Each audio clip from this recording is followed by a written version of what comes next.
बिस्मिल्लाहिर्रहमानिर्रहीम। आजकल गाजर, चुकंदर, अनार, रेड अनार इसका मौसम है।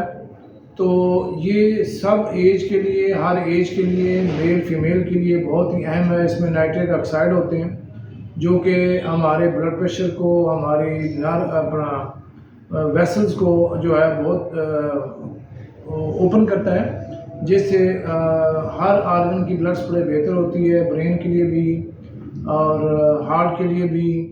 वो ये मेल के लिए तो बहुत ज़रूरी है।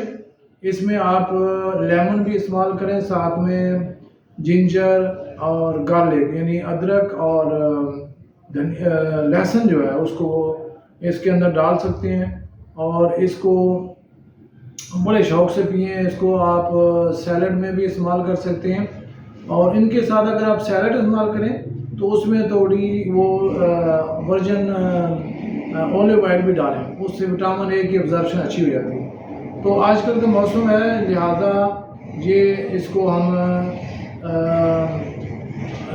होम मेड वियाग्रा भी कह सकते हैं, home made Viagra. Thank you.